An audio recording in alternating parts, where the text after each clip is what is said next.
Halo, halo Sobat YouTube, apa kabar semuanya? Jumpa lagi kita di 1001 Movie. Kali ini 1001 Movie akan bercerita tentang alur cerita film Mutan Piton. Film ini bercerita tentang sebuah tradisi kuno di sebuah desa terpencil, di mana bila ada ular yang menyerang di desa itu, maka mereka harus mempersiapkan seorang gadis perawan untuk dibakar dan dipersembahkan kepada ular tersebut. Bagaimana kisah selanjutnya? Sebelumnya, jangan lupa like, komen, subscribe, dan aktifkan lonceng notifikasi. Tentunya agar kami bahagia. Di awal film, kita diperlihatkan dengan seorang anak kecil yang bernama Dong Wen Lin yang sedang membunuh seekor ular dengan sebuah batu. Kira-kira benjol gak kepala ular tersebut ya? Tiba-tiba mamanya memanggil dan dia harus melakukan upacara bendera. Upacara untuk mengangkat tulang nenek moyang tersebut untuk dicuci dan dikeringkan. Tiba-tiba ular tersebut menggigit leher pengemis dan muncul begitu banyak ular dari peti tersebut. Pengemis yang tergigit berlari keluar dan menabrak meja upacara, sedangkan kepala desa berteriak, "Peri ular telah datang!" Dan ayah Wen Lin yang mencoba masuk ke dalam untuk menolong pengemis. Sesampai di dalam, ternyata pengemis sudah tewas digigit oleh ratusan ular. Dari belakang, datang peri ular yang sangat besar yang menewaskan ayah Wen Lin. Setelah hal itu terjadi, kepala desa menyiapkan seorang gadis perawan untuk dibakar dan dipersembahkan kepada peri ular. Tiba-tiba, peri ular yang sangat besar keluar dari laut dan para warga pun berdoa dan menghormati peri ular tersebut. Sayangnya, peri ular tersebut malah keluar dari laut, menyerang dan memangsa warga yang berada di sana. 10 tahun kemudian, kita diperlihatkan dengan Wen Lin yang sudah dewasa dan adiknya yang bernama Don Wen Juan sedang melahap daging ular. Tiba-tiba mama mereka datang dan memarahi mereka. Bila mereka ketahuan memakan daging ular oleh warga di sini, kita akan mengalami masalah besar. Lalu mama mereka mengubur daging ular tersebut dan berdoa meminta maaf karena anaknya tidak mengerti adat istiadat. Wen Lin kemudian mengatakan, mengapa di zaman sekarang masih mempercayai tradisi kuno tersebut? Ibunya lalu menjelaskan, dulu ayahmu terlalu sepele dengan peri ular dan membuat kita diusir dari desa Beilau. Di waktu yang berbeda, tampak Wen Lin dan Wen Juan sedang melihat pengantin yang sedang melewati jalan menuju ke desa Beilau. Di sana tampak pengantin pria bernama Wen Hui dan pengantin wanita yang bernama Xiu Qin. Di bagian penerima tamu, tampak seorang wanita bernama Chun Hua memberikan uang kepada Zhao Ru agar dapat masuk ke dalam pesta pernikahan. Chun Hua merupakan gadis yang cantik dan Zhao Ru sangat menyukainya. Pesta pernikahan anak kepala desa akhirnya digelar. Saat malam, Chun Hua yang sedang mabuk tiba-tiba bernyanyi dan menari yang membuat kepala desa memanggil adiknya Zhao Ru untuk mengusirnya. Zhao Ru kemudian memanggil anaknya Wen Yu untuk mengusir Chun Hua. Di tengah perjalanan, Chun Hua yang berjalan sendiri, tiba-tiba Zhao Ru datang dan ingin mengambil keuntungan. Zhao Ru mengatakan, ketimbang kamu hidup sendiri, baiknya kau tinggal bersamaku. Di seberang sungai, tampak Wen Lin sedang melepaskan ular atas perintah mamanya. Karena Chun Hua berteriak, maka Wen Lin pun pergi ke sana untuk menolongnya. Dari belakang, tiba-tiba peri ular yang besar datang melilit dan memangsa Zhao Ru. Chun Hua kemudian kembali ke pesta pernikahan dan memberitahu Zhao Ru dimakan oleh ular. Sesampai di sana, Chun Hua menjelaskan kepada Wen Yu bahwa ayahnya ingin mengambil keuntungan darinya. Karena tidak percaya, Wen Yu pun hendak memukul Chun Hua. Wen Lin yang mencoba melerai hal tersebut malah dipukul oleh Wen Yu dan teman-temannya. Setelah hal itu, kepala desa memerintahkan untuk menemukan gadis perawan yang bermarga Dong untuk dipersembahkan kepada peri ular sesuai dengan tradisi nenek moyang kita. Di pagi hari, tampak Mama Wen Lin sedang berdoa kepada peri ular dan menegur Wen Lin agar tidak membuat masalah lagi ke depannya. Tiba-tiba, Wen Yu dan pasukannya menendang pintu dan memaksa Wen Juan untuk dipersiapkan dan dikorbankan untuk peri ular. Wenlin yang mencoba memukul mereka karena jumlah mereka sangat banyak. Dia pun kembali mendapat banyak pukulan yang membuatnya pingsan. Sesampai di rumah kepala desa, Xiu Qin yang melihat banyak orang yang menangkap Wen Juan kemudian dipertemukan dengan kepala desa. Di sana, kepala desa menjelaskan kepada Wen Juan, ini adalah keuntunganmu untuk melayani peri ular pada tanggal 9 di bulan 6 saat bulan purnama. Kamu akan dipersembahkan kepada peri ular. Di waktu yang sama, Xiu Qin datang menjumpai suaminya dan mengatakan Wen Yu menangkap seorang gadis, apa salahnya dan mengapa dia menangkapnya. Wen Hui kemudian menjawab dia tidak bersalah karena dia masih perawan, maka dia harus dikorbankan untuk peri ular agar di kemudian hari peri ular tidak memakan manusia lagi. Pengorbanan asli, tapi itu kan nyawa manusia. Sekarang zaman sudah modern, apakah kau masih percaya dengan adat kuno tersebut? Aku akan menemui ayah.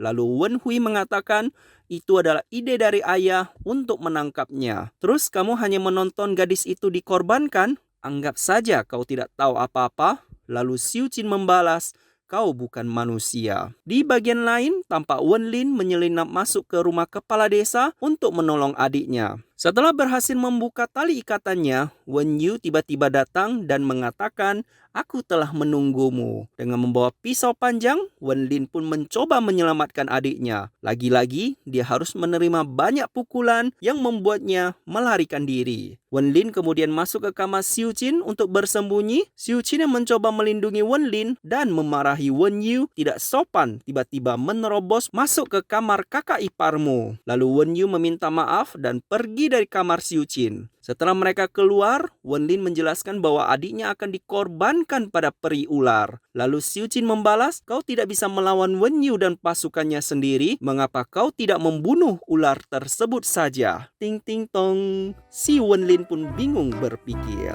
Singkat cerita, Wenlin pun berkuda dan mencari seorang pawang ular di rumahnya. Sayangnya, karena banyak ular di sana, dia pun tergigit dan jatuh pingsan. Di bagian lain, Xiu Qin yang datang hendak melihat kondisi Wen Juan, mendengar suara teriakan. Xiu Qin yang masuk ke dalam, melihat Wen Yu ingin mengambil keuntungan dan menamparnya. Di tempat lain, tampak Wenlin sudah sadar dan berterima kasih kepada Guru Wong yang telah menolongnya. Tiba-tiba, datang murid Guru Wong yang bernama Ermau dan mengatakan, jika guruku tidak menolongmu, mungkin kau sudah mati. Di sana, Wenlin meminta Guru Wong untuk menangkap ular di desa beliau dan sebagai gantinya, dia akan memberikannya batu perhiasan. Guru Wong pun menyetujui hal tersebut asalkan ular yang dibunuhnya nanti akan menjadi miliknya. Malam harinya, Guru Wong dan Ermau pun menginap di rumah Wenlin. Karena tidak bisa tidur, Guru Wong menyuruh Ermau mencari paha ayam untuk dimakan. Ermau kemudian berkomentar, ini sudah larut malam, mau kemana cari paha ayam? Guru Wong kemudian membalas, ayo cepat pergi sana untuk mengasah kemampuanmu. Di bagian luar, Ermau menemukan ayam goreng dan beberapa makanan yang disembahkan untuk peri ular. Di sana, dia memakan ayam tersebut dan sisanya diberikan kepada gurunya, murid yang baik. Di bagian tempat tahanan, Wen Yu marah-marah dan mengatakan semua ini adalah kesalahan Chunhua yang menyebabkan ayahnya mati. Tiba-tiba mereka berpikir akan pergi menangkap Chunhua. Di waktu yang sama, Xiu Qin melihat Wen Yu dan pasukannya pergi. Dengan sebuah gunting, Wen Yu berencana akan membebaskan Wen Zhuang. Di sisi lain, tampak Chunhua sedang bekerja dan berkeringatan.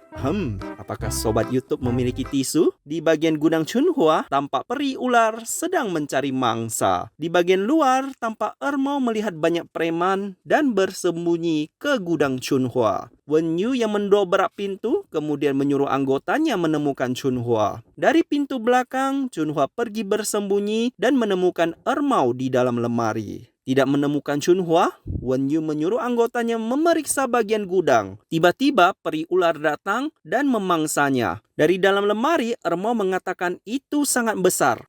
Gak mengerti saya. Maksud Ermau ularnya besar atau? Nah, karena lama tidak keluar, Wen Yu kemudian masuk ke dalam dan menemukan anggotanya dimakan ular. Ermau berkata kepada Chunhua, saatnya kita lari, setelah itu ular tersebut akan memakan kita. Ular tersebut kemudian melilit anggota Wen Yu dan Ermau memegang tangan Chunhua dan melarikan diri. Kesempatan si Ermau.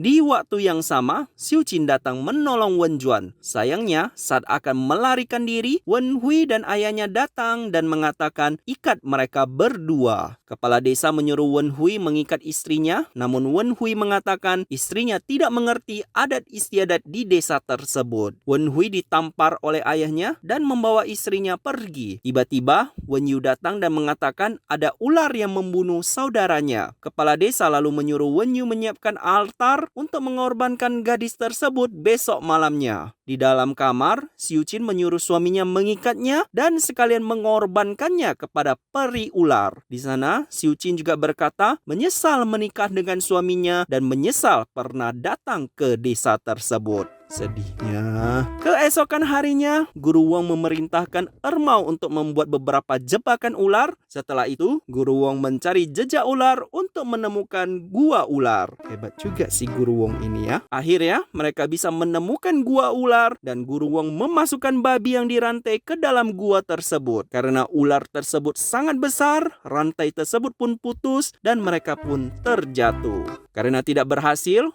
Guru Wong pun menggunakan teknik kedua, mengasapi gua ular dengan asap belerang dan Guru Wong meniup trompet agar ular tersebut keluar dari sarangnya. Ular besar itu kemudian keluar dan mengejar Ermau. Dari atas, Guru Wong menembakkan panah dan mencoba merantai dan melilit ular tersebut pada sebuah pohon. Karena ular tersebut sangat kuat dan melepaskan diri, Guru Wong menembakkan obat bius yang membuat ular tersebut pingsan sebentar dan kemudian menyerang kembali. Tak mati-mati bah ular ini. Ermau dan Wen Lin kemudian berlari ke bagian perangkap yang menyebabkan ular tersebut terperangkap dan pingsan. Tiba-tiba Xiu Qin datang dan mengatakan malam ini adikmu akan dikorbankan. Malam harinya upacara pengorbanan pun akan dilakukan. Dari kejauhan tampak mereka bertiga meninggalkan ular tersebut dan pergi menemui kepala desa. Di sana, Wen Lin menjelaskan ular besar tersebut telah mati dan mulai sekarang tidak ada lagi yang namanya peri ular dan kalian jangan menyakiti adikku lagi. Kepala desa dan para warga yang melihat ular itu kemudian menyembah dan menghormati ular tersebut. Kepala desa kemudian memerintahkan mereka menangkap mereka dan Wen Yu mengatakan mereka bertiga sekalian dikorbankan untuk peri ular saja. Wen Yu kemudian menghidupkan api hendak membakar Wen Juan. Tiba-tiba dari sungai keluar peri ular dan kembali para warga memberi penghormatan kepadanya. Para warga pun diserang oleh peri ular. Wen Yu yang mencoba berkomunikasi dengan memberikan persembahan kepada peri ular malah diserangnya yang membuat Wen Yu game over. Di sana, peri ular juga memangsa Wen Hui dan masuk ke dalam sungai. Game over juga. Tiba-tiba, peri ular kembali datang dan mengejar Guru Wong. Di bagian lain, Wen Lin dan Ermau yang sudah menyiapkan mesiu kemudian meledakkan ular tersebut. Ular tersebut terbakar dan membawa Wen Juan masuk ke dalam air. Setelah ular tersebut pergi, Xiu Qin memotivasi warga agar bersatu melawan ular tersebut agar di kemudian hari tidak ada yang namanya pengorbanan lagi. Tiba-tiba Chunhua datang dan menciumi Ermau. Asik. Di sana, Chunhua mengatakan, setelah selesai memburu ular, aku akan menjadi istrimu dan akan mengikutimu kemana saja.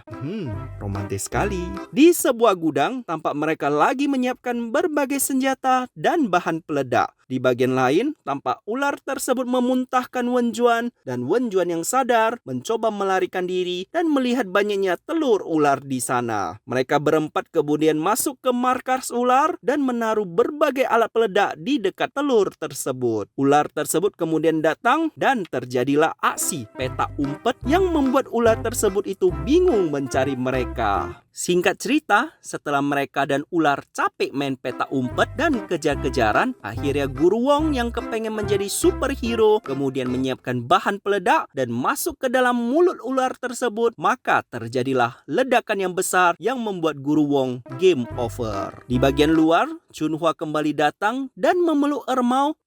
Jarang-jarang tuh ada cewek yang seperti ini. Di sisi lain, Xiujin kemudian berkata, biarkan monster ini terkubur bersama tradisi kuno tersebut. Di akhir cerita, bila sobat YouTube belum memiliki pasangan, di sini ada 3 orang yang lagi mencari pasangan, yaitu Xiujin, Wenlin, dan Wenjuan. Pilih pasangan Anda dan sampaikan di kolom komentar. Jangan lupa subscribe untuk terus mengikuti konten kami. Semoga sobat YouTube terhibur dan terima kasih sudah menonton. See you!